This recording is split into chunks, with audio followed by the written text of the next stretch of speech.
Hello बच्चों, कैसे हैं आप सब। आशा करती हूँ कि आप सभी स्वस्थ और प्रसन्नचित होंगे। मैं डॉक्टर ममता शुक्ला, माध्यमिक शिक्षक, शासकीय हाई स्कूल लोही, रीवा, मध्य प्रदेश से आज की क्लास में आप सभी का स्वागत करती हूँ। आज हम बात करेंगे कक्षा 9वीं के विज्ञान विषय के। इस वीडियो के अंतर्गत आज हम पढ़ेंगे अध्याय 4 परमाणु एवं अणु। यह अध्याय हम पहले वीडियो में पढ़ चुके हैं। आज हम इसकी पुनरावृत्ति करेंगे और इसके अंतर्गत हम परीक्षा से संबंधित कुछ महत्वपूर्ण प्रश्नों पर चर्चा भी करेंगे। तो चलिए शुरू करते हैं। सबसे पहले हम बात करते हैं बहुविकल्पीय प्रश्नों पर। जैसा कि हम जानते हैं कि जो हमारा वार्षिक परीक्षा वाला या हाफ ईयरली वाला पेपर होता है उसमें 20 नंबर के शुरू के ऑब्जेक्टिव क्वेश्चन होते हैं, जिसमें मल्टीपल चॉइस वाले यानी बहुविकल्पीय, सही जोड़ी, खाली स्थान, एक शब्द में उत्तर दीजिए, इस तरह के प्रश्न पूछे जाते हैं। तो आइए सबसे पहले चर्चा करते हैं बहुविकल्पीय प्रश्नों पर। प्रश्न नंबर 1 है, निम्नलिखित में से कौन सा मैग्नीशियम परमाणु में इलेक्ट्रॉनिक वितरण को सही प्रदर्शित करता है। 381, 822, 183, 822। इसका सही उत्तर है 282। कैसे? हम जानते हैं मैग्नीशियम का परमाणु क्रमांक कितना होता है, 12 होता है। तो जब तत्वों का, किसी भी तत्व का हम इलेक्ट्रॉनिक विन्यास लिखते हैं तो सबसे पहले कोष में अधिकतम हम 2 इलेक्ट्रॉन रख सकते हैं, दूसरे कोष में अधिकतम 8 इलेक्ट्रॉन रख सकते हैं, बचे हुए इलेक्ट्रॉन अगले कोष में जाएंगे। तो यहाँ बाकी चारों ऑप्शन में कोई भी ऐसा नहीं है, केवल पहले बी वाला ऑप्शन जो है केवल इसी में पहले कोष में 2 इलेक्ट्रॉन है। तो इसलिए इसका सही उत्तर होगा ऑप्शन बी 282। अगला प्रश्न है, रदरफोर्ड के अल्फा कण प्रकीर्णन प्रयोग के परिणाम स्वरूप खोज किया गया इलेक्ट्रॉन, प्रोटॉन, परमाणु में नाभिक या परमाणु द्रव्यमान। तो इसका सही उत्तर है परमाणु में नाभिक की खोज की गई थी। अगला प्रश्न है, एक तत्व के समस्थानिक होते हैं। कैसे होते हैं? समान भौतिक गुण वाले, भिन्न रासायनिक गुण वाले, न्यूट्रॉनों की संख्या अलग अलग हो या भिन्न परमाणु संख्या। तो बच्चों इसका सही उत्तर क्या होगा? न्यूट्रॉनों की अलग अलग संख्या। अगला ऑप्शन है, डाल्टन के परमाणु सिद्धांत ने सफलतापूर्वक समझाया। क्या? पहला ऑप्शन है द्रव्यमान संरक्षण का नियम, दूसरा है स्थिर अनुपात का नियम, तीसरा है रेडियो एक्टिविता का नियम और चौथा है गुणित अनुपात का नियम। अब इनमें से 4 विकल्प दिए हुए हैं। पहला विकल्प है पहला, दूसरा और तीसरा, दूसरा है पहला, तीसरा और चौथा, तीसरा है दूसरा, तीसरा और चौथा, और डी ऑप्शन है पहला, दूसरा और चौथा। तो डाल्टन के परमाणु सिद्धांत में क्या क्या समझाया गया था? इसका सही उत्तर होगा ऑप्शन डी, पहला, दूसरा और चौथा, यानी कि द्रव्यमान संरक्षण का नियम, स्थिर अनुपात का नियम और गुणित अनुपात का नियम। ये डाल्टन के परमाणु सिद्धांत के अंतर्गत आते हैं। अगला प्रश्न है, रदरफोर्ड के नाभिकीय प्रतिरूप के संबंध में कौन से कथन सही हैं? पहला, नाभिक को धनावेशित माना, दूसरा, प्रमाणित किया कि अल्फा कण हाइड्रोजन परमाणु से 4 गुना भारी है, तीसरा ऑप्शन है सौर परिवार की तुलना की जा सकती है, इससे सौर परिवार से इसकी तुलना की जा सकती है, और चौथा ऑप्शन है थॉमसन मॉडल से सहमति दर्शाता है। अब इसके भी 4 विकल्प हैं, पहला और दूसरा, दूसरा और तीसरा, पहला और चौथा, और डी ऑप्शन है केवल पहला। तो इसका सही उत्तर होगा उत्तर ए, पहला और तीसरा, यानी नाभिक को धनावेशित माना और सौर परिवार से इसकी तुलना की जा सकती है। अगला प्रश्न है, एक तत्व के लिए निम्नलिखित में से कौन से विकल्प सही है? पहला ऑप्शन है परमाणु संख्या बराबर प्रोटॉनों की संख्या प्लस इलेक्ट्रॉनों की संख्या, दूसरा है द्रव्यमान संख्या बराबर प्रोटॉनों की संख्या प्लस न्यूट्रॉनों की संख्या। तीसरा है परमाणु द्रव्यमान बराबर प्रोटॉनों की संख्या प्लस न्यूट्रॉनों की संख्या। और चौथा ऑप्शन है परमाणु संख्या बराबर प्रोटॉनों की संख्या प्लस इलेक्ट्रॉनों की संख्या। इसके लिए भी 4 ऑप्शन दिए हुए हैं। पहला है पहला और दूसरा, फिर है पहला और तीसरा, सी नंबर है दूसरा और तीसरा, और डी नंबर है दूसरा और चौथा। तो इसका सही उत्तर होगा ऑप्शन सी, दूसरा और तीसरा, यानी द्रव्यमान संख्या बराबर प्रोटॉनों की संख्या प्लस न्यूट्रॉनों की संख्या, या परमाणु द्रव्यमान बराबर प्रोटॉनों की संख्या प्लस न्यूट्रॉनों की संख्या। अगला ऑप्शन है थॉमसन के परमाणु मॉडल हेतु निम्नलिखित में से कौन से कथन सत्य हैं? पहला, यह परमाणु में परमाणु द्रव्यमान को समान रूप से वितरित मानता है। दूसरा, परमाणु में धन आवेश समान रूप से वितरित माना गया। तीसरा, धन आवेशित गोले में इलेक्ट्रॉनों का वितरण समान रूप से होता है।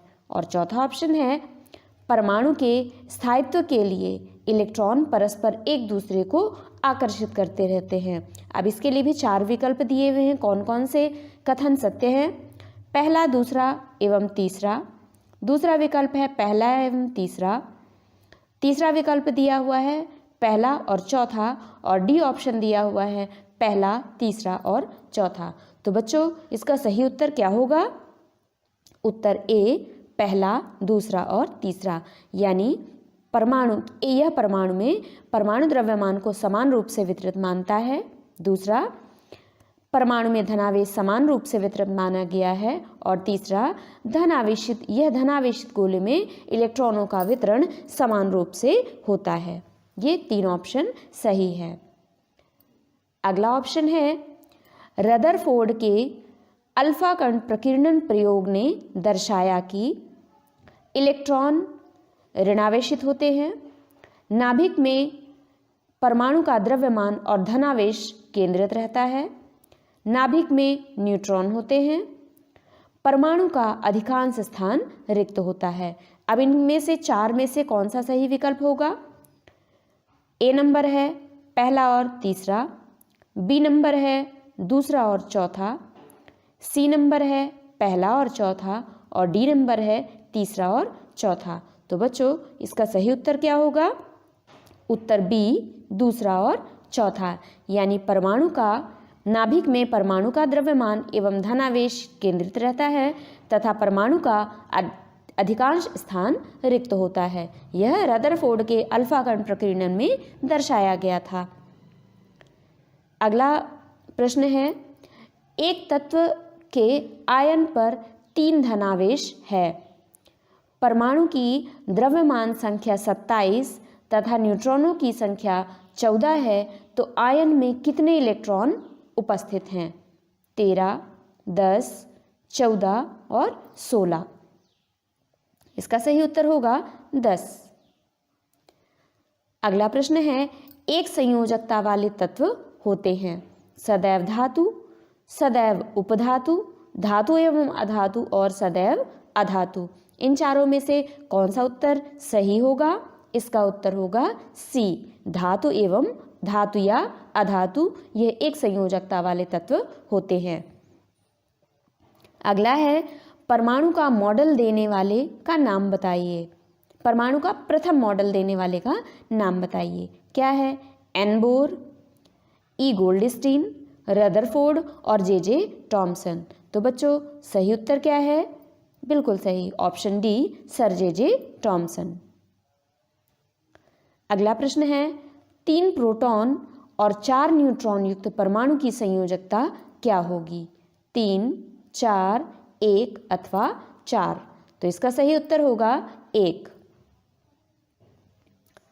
अगला प्रश्न है, एल्यूमिनियम में के एक परमाणु में इलेक्ट्रॉनों का वितरण होता है 283, 282, 823 या 238।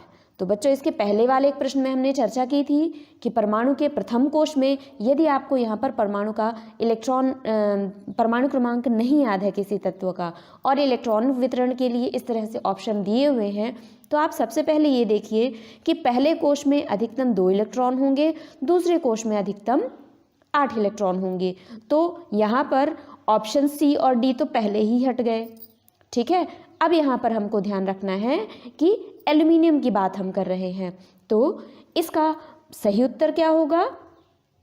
चूंकि एल्युमिनियम का परमाणु क्रमांक होता है 13। ठीक है, तो इसका इलेक्ट्रॉनिक विन्यास क्या हो जाएगा? 2, 8 और 3। ठीक है, क्योंकि 8, 2, 10 और बचे 3, तो ये हो जाएंगे 13। ठीक, तो इसके लिए कुछ तत्वों के परमाणु क्रमांक आपको कम से कम 30 परमाणु क्रमांक के तत्व आपको याद होने चाहिए। और इलेक्ट्रॉनिक विन्यास लिखने का नियम भी ध्यान रखना होगा कि पहले कोश में अधिकतम 2 इलेक्ट्रॉन, दूसरे कोश में अधिकतम 8 इलेक्ट्रॉन। तो बाकी के ऑप्शन भी यदि परमाणु क्रमांक नहीं भी याद है तो आप यहाँ पर थोड़ा सा गेस कर सकते हैं।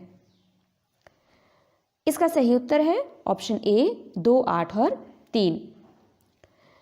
अगला प्रश्न है, निम्नलिखित में से कौन सा कथन सर्वदा सही है? एक परमाणु में इलेक्ट्रॉनों और प्रोटॉनों की संख्या समान होती है। दूसरा है, एक परमाणु में इलेक्ट्रॉनों तथा न्यूट्रॉनों की संख्या समान होती है। अगला ऑप्शन है, एक परमाणु में प्रोटॉनों और न्यूट्रॉनों की संख्या समान होती है। और लास्ट वाला ऑप्शन है, एक परमाणु में इलेक्ट्रॉनों, प्रोटॉनों और न्यूट्रॉनों की संख्या समान होती है। तो बच्चों इसका सही उत्तर क्या होगा? ऑप्शन ए, एक परमाणु में हमेशा इलेक्ट्रॉनों और प्रोटॉनों की संख्या समान होती है। अगला प्रश्न है, रदरफोर्ड का अल्फा कण जो प्रकीर्णन था, इस प्रयोग के माध्यम से किसकी खोज की गई थी? परमाणु केंद्रक, इलेक्ट्रॉन, प्रोटॉन अथवा न्यूट्रॉन। तो इसका सही उत्तर है ऑप्शन ए, परमाणु केंद्रक। अब इसी तरह का एक और प्रश्न आता है जिसमें इलेक्ट्रॉनिक विन्यास की हम बात करते हैं। तो सोडियम का इलेक्ट्रॉनिक विन्यास कौन सा होगा? हम जानते हैं सोडियम का परमाणु क्रमांक 11 होता है। ठीक है, तो इसका ऑप्शन हो जाएगा डी, 2, 8, 1। यहाँ पर हम देखेंगे केवल 2, 8 वाले की जो है पहला और डी ऑप्शन में केवल 2 और 8 का क्रम है। चूँकि हम जानते हैं सोडियम का परमाणु क्रमांक 11 होता है, तो बचा हुआ 1 इलेक्ट्रॉन तीसरी कक्षा में चला जाएगा। अब आइए बात करते हैं सत्य असत्य कथन वाले प्रश्नों की। पहला प्रश्न है, समस्थानिकों में न्यूट्रॉनों की संख्या समान होती है। यह कथन सत्य है अथवा असत्य? तो यह कथन कैसा होगा? असत्य होगा। दूसरा प्रश्न है, समभारिकों में द्रव्यमान संख्या समान होती है तथा परमाणु संख्या भिन्न होती है। यह ऑप्शन बिल्कुल सत्य है। तीसरा है, समस्थानिकों के रासायनिक गुण भिन्न होते हैं। यह भी असत्य है। अगला ऑप्शन है, समभारिकों के रासायनिक गुण भिन्न होते हैं। यह कैसा कथन है? सत्य कथन है। इसी तरह पांचवा प्रश्न है, समस्थानिकों में परमाणु संख्या असमान होती है। ऑप्शन सत्य है अथवा असत्य? तो इसका उत्तर है असत्य।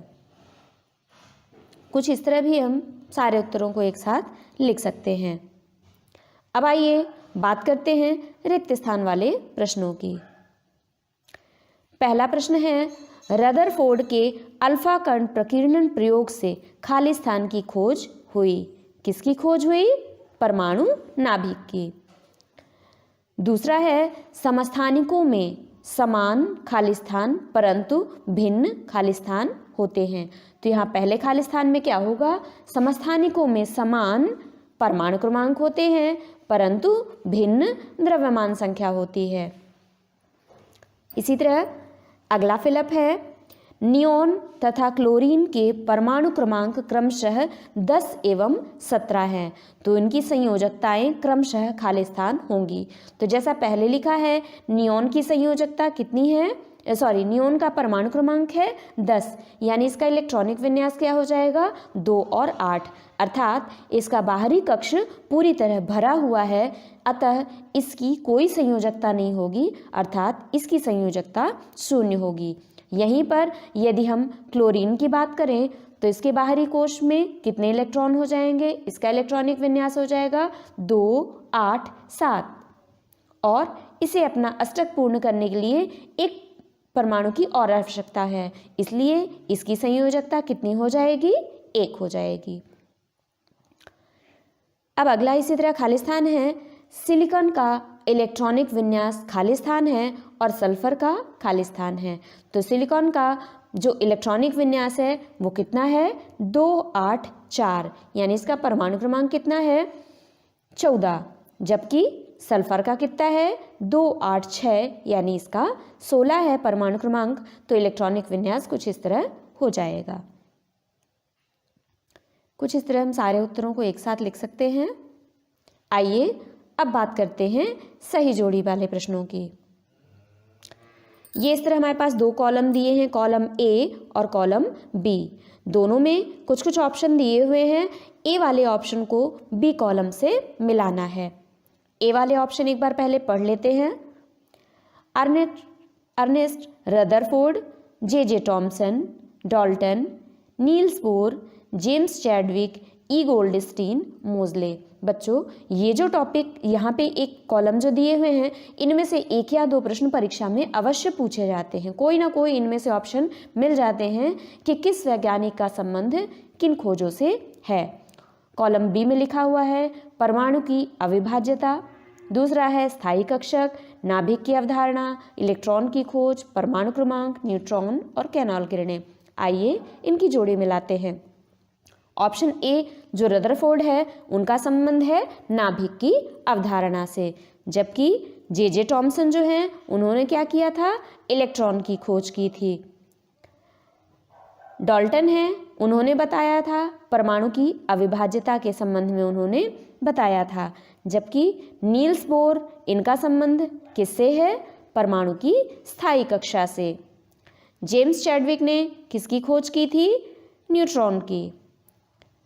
ई गोल्डस्टीन इनका संबंध किससे है, इन्होंने कैनॉल किरणों के बारे में बताया था। और अब बचा एक ऑप्शन मोजले, जिन्होंने परमाणु क्रमांक के बारे में बताया था। तो बच्चों ये जो सही जोड़ी है इम्पॉर्टेंट है, इनमें से 1-2 विकल्प आपकी परीक्षा में पूछे जाते हैं।